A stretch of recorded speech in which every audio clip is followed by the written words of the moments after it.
and welcome to Buzz TV. I'm your host, Adrienne Houghton, and we have got an exciting show for you today. There's everything from restaurants and charities and galleries and something for everyone, really family favorites. So watch this space and find out more on Buzz TV.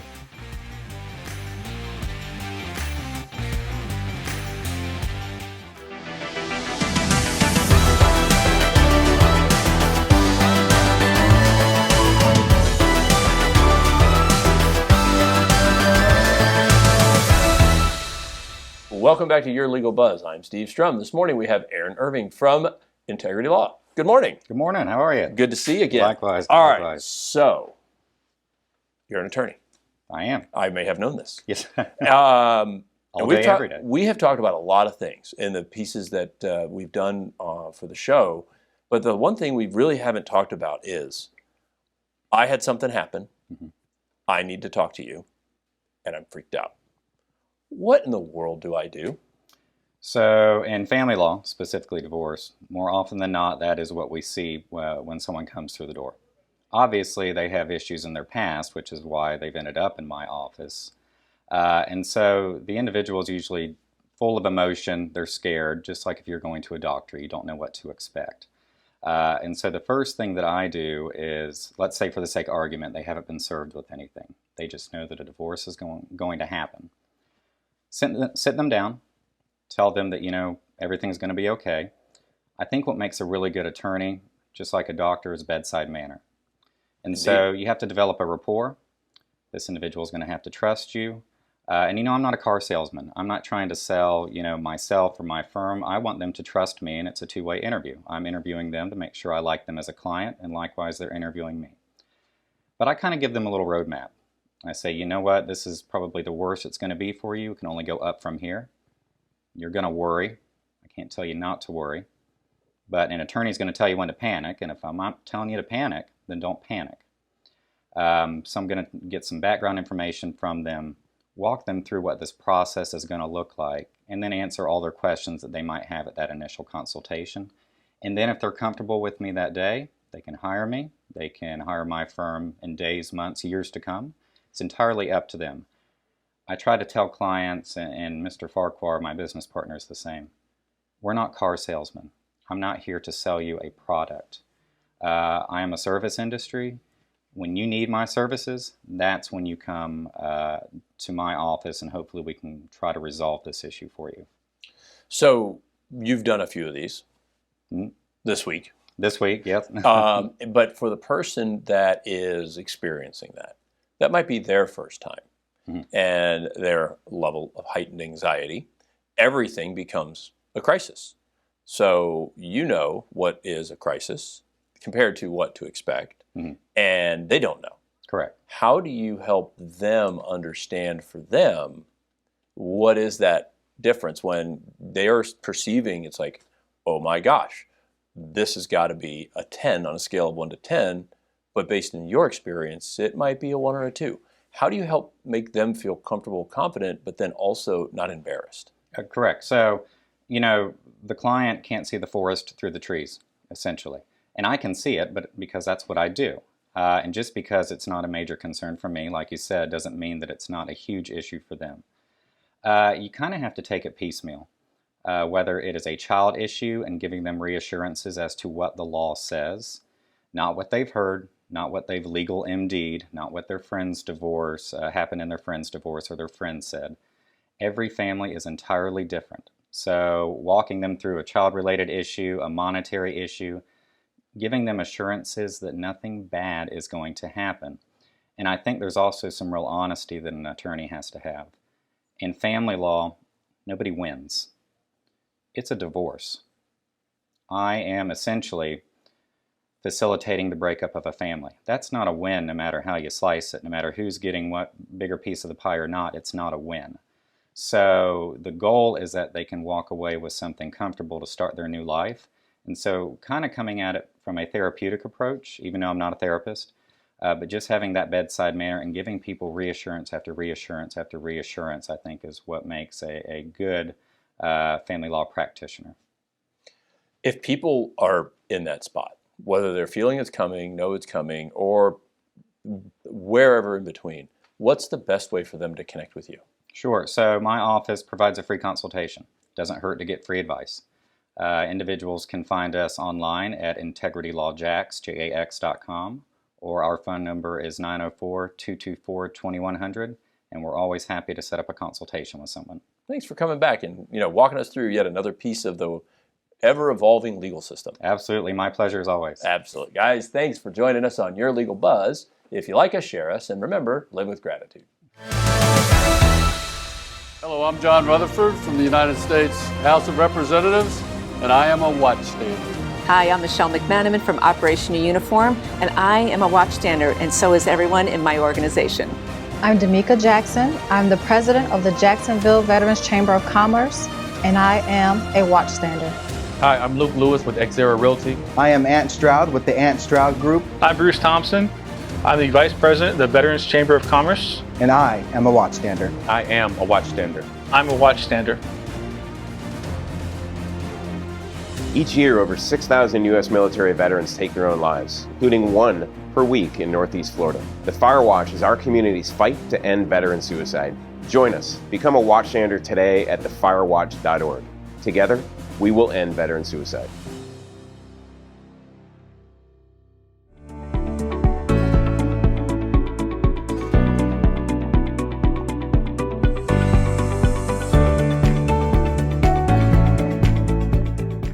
Welcome back to another episode of On a Mission. I'm your host, Dr. Wendy Norfleet, and today I have Donald Adams with Finding Fathers Incorporated. It's one of our local nonprofits and a hidden gem. Thank you, Donald. Thanks for having me here. So I want to talk about that. So what is the organization all about? Finding Fathers, Inc. is a nonprofit organization created to build a community of support for fatherless children. And through some of our dynamic partnerships, we want to create more support and more awareness for fatherless children, the negative effects they go through, and how it plays a negative part on society. It does some damage to our communities throughout the world. Okay. And I know people who grew up without fathers, and I'm going to tell you, there's a difference. I had a wonderful, I'm not saying we didn't fight, but I had a wonderful upbringing of my siblings and both my parents, both sets of grandparents. But I do know people who didn't, and it is a big difference. Yes. And much as, sometimes I wish, I got in trouble with my father, but I always wanted him there. And we all need those fathers or father figures in our life because it's the natural order of things. It actually strengthens our family and gives us better chance at survival. There's some statistics that say when a father is present in a mother's life while she is pregnant, that child has a better rate of survival. So it's important to have fathers or a father figure in your life, and that's what we want to do, is provide more fathers, more father figures, and provide a family for these fatherless children who are a little disadvantaged.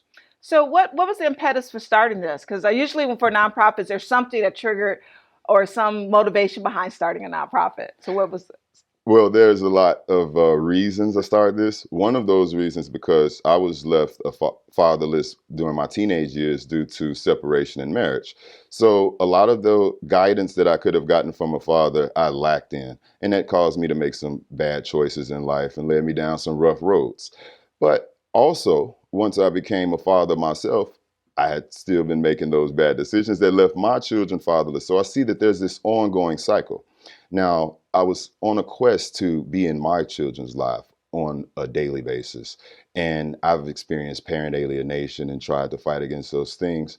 And that's what made me want to start the organization, is to help fathers get rights to be in their children's lives. But what's more important is the fact that these children are not getting the love and support that they so desperately need while those fathers are not in the home. So if we can provide a community of support for these children, we can have better children in our society.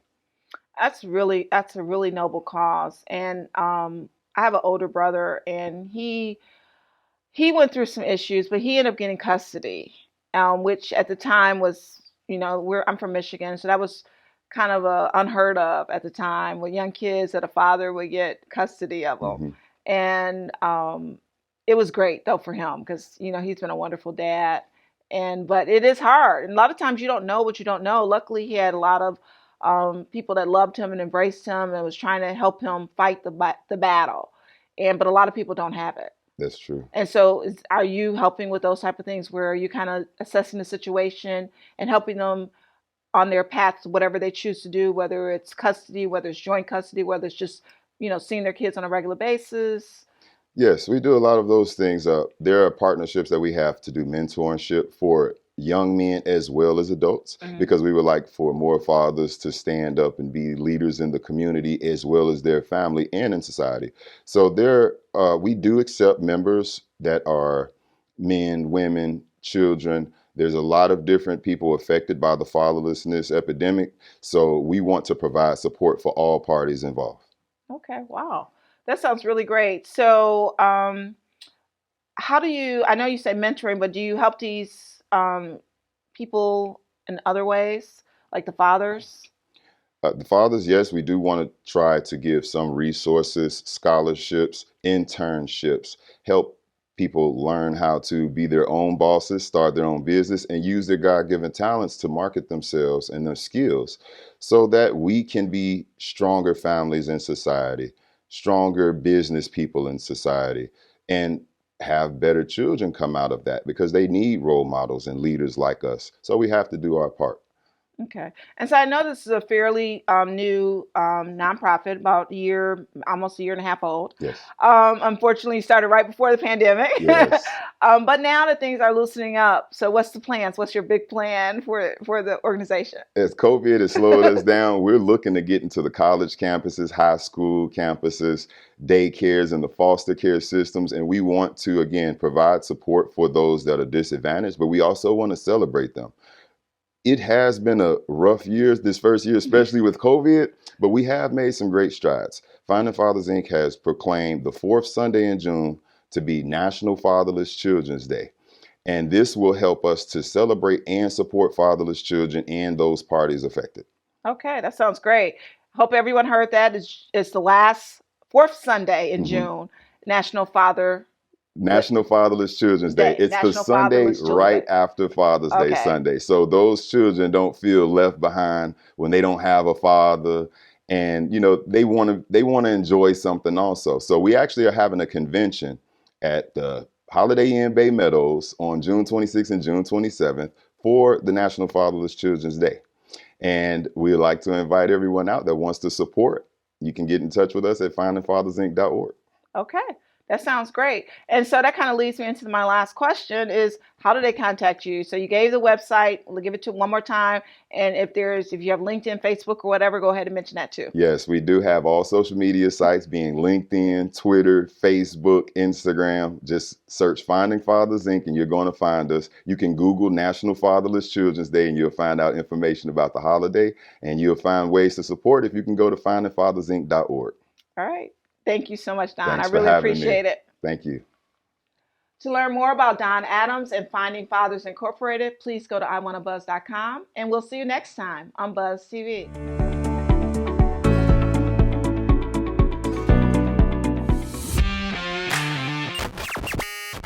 Sorry to interrupt your show. I'm Steve Strum from Buzz TV. Today we have Troy Farquhar from Integrity Law. Thanks, Steve. Tell us about your firm. Yeah, so Integrity Law is a full-service law firm. We do mostly family law, but we also practice in estate planning, personal injury, probate, real estate matters. So look us up, www.integritylawjax.com. Thanks for joining us. And you guys can have your show back.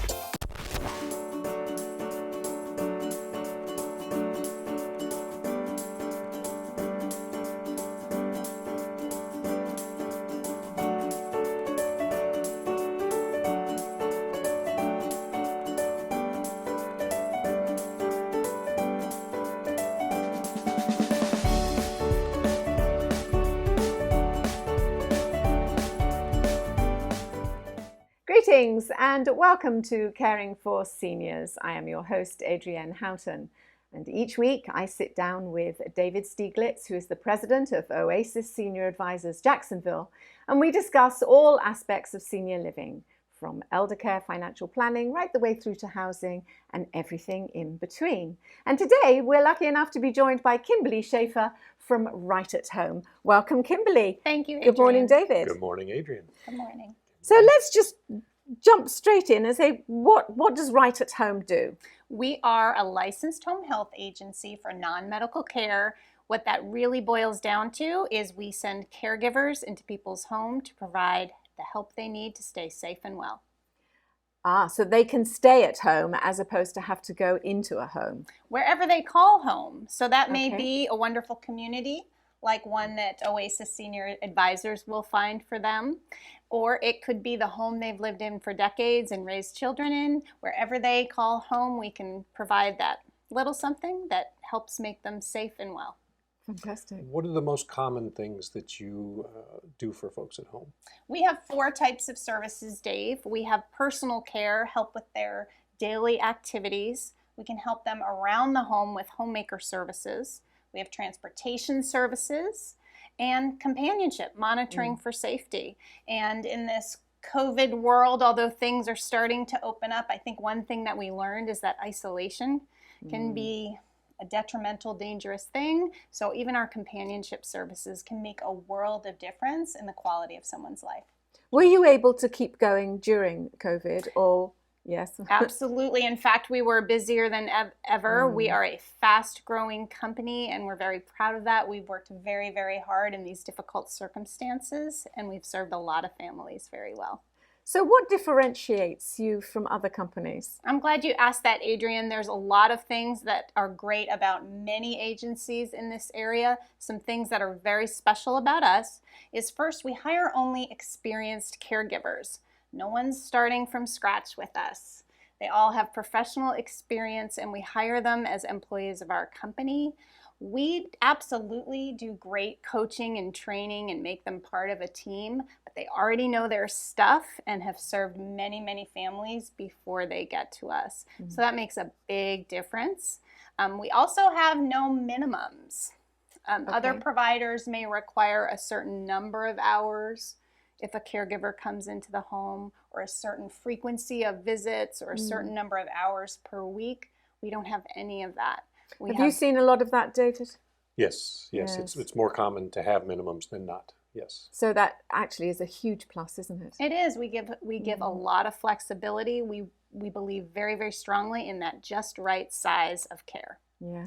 You mentioned employees, and I know a lot of folks, when they kind of understand what home health does, but they have no idea the backside of it, the organizational structure of what's called a nurse registry versus actually having employees of your own. Talk about that a little bit and what the key differences are there. Sure. There are lots of different types of care models and care organizations. It could be just an individual person that you found online or through word of mouth, and it's just that family and that individual caregiver. Or it could be a nurse registry where they make good matches, but those matches are for the family to manage. They are working with an independent contractor and they are managing that relationship. With our company, as I mentioned, all of our caregivers are employees of our company, W-2 employees. We coach them and train them and verify their skills and their background, and we manage them and their schedule. We make great matches and can build a whole team because we've got a whole bench reporting to us. We manage them so the family doesn't have to. Are there things that you can and cannot do? I mean, what can't you do? We are very strict about our scope. Okay. Our scope is the non-medical side of care. And we're a licensed Florida state home health agency. So we stay within those regulations, and that line really is non-medical versus medical. It's as simple as that. It is. So anything that a nurse or a doctor or a skilled therapist would have to do would be out of scope for us. Okay. But we are very, very happy to advise and refer and help make connections.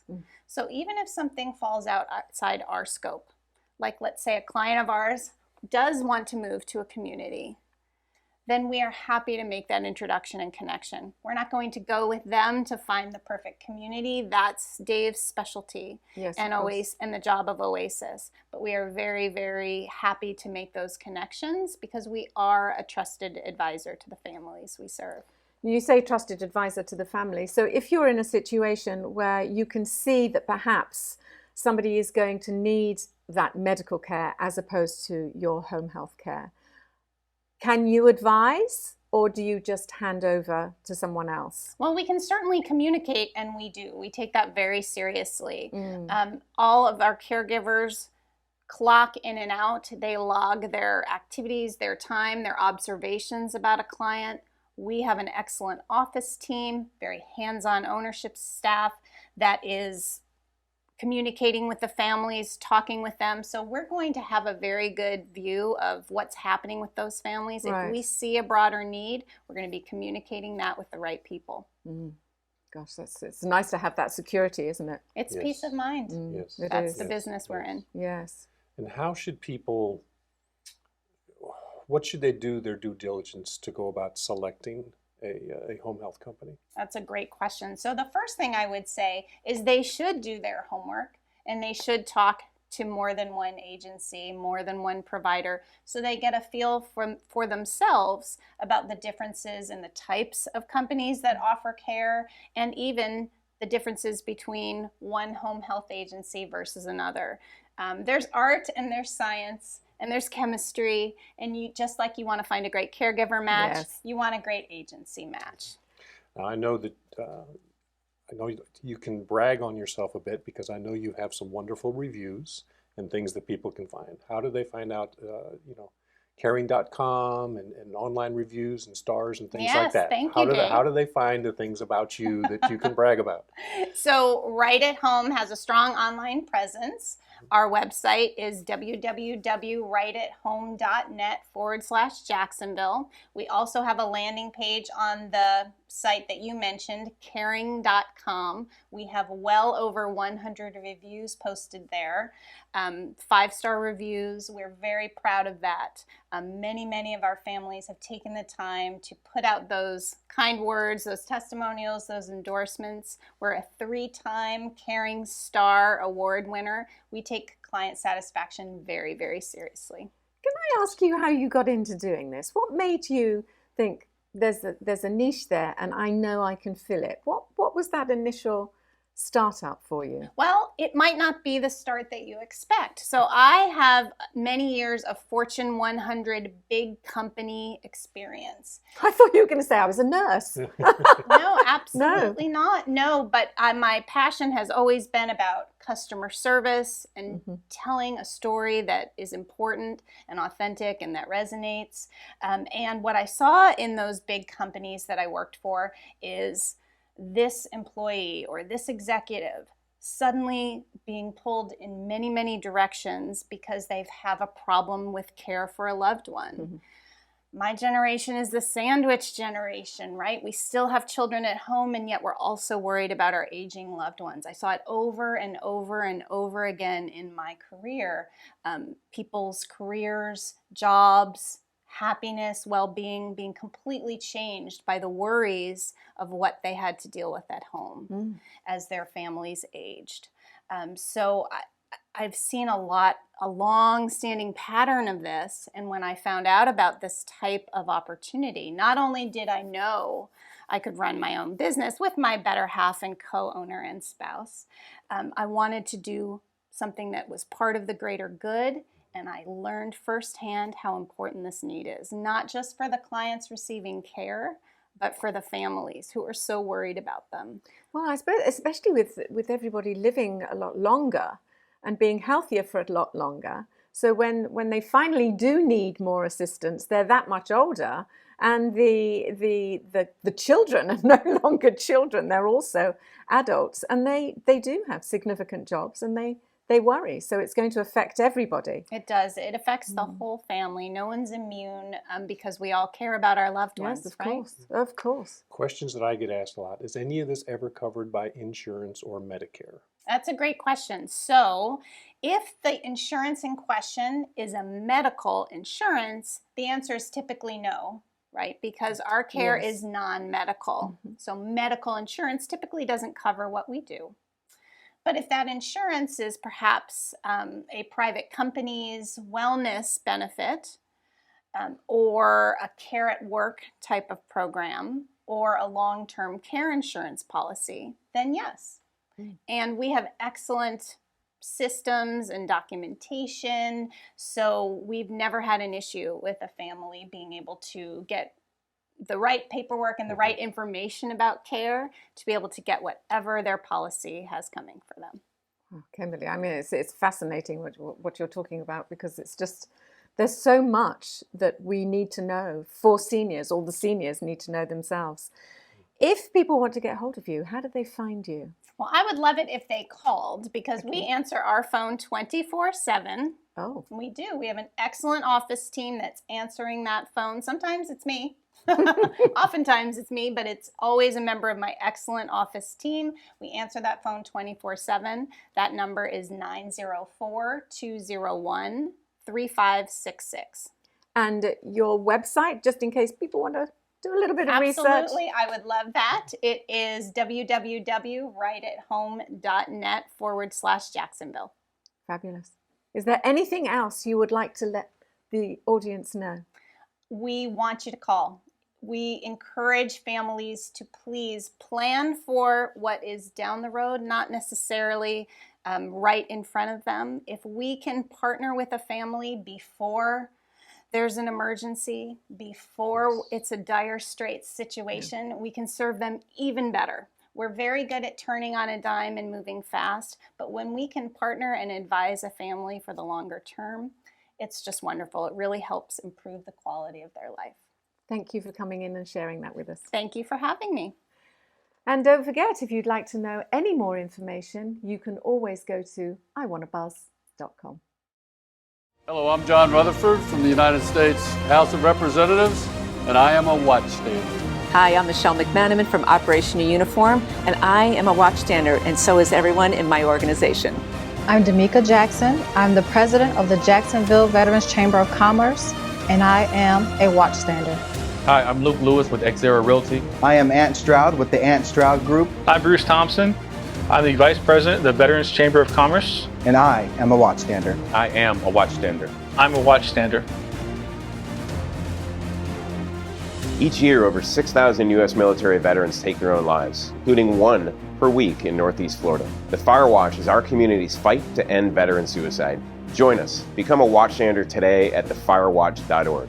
Together, we will end veteran suicide. Wow, that was fantastic. What a great show, and what interesting businesses. Don't forget, if you need any more information, you can go to iwannabuzz.com. Bye for now.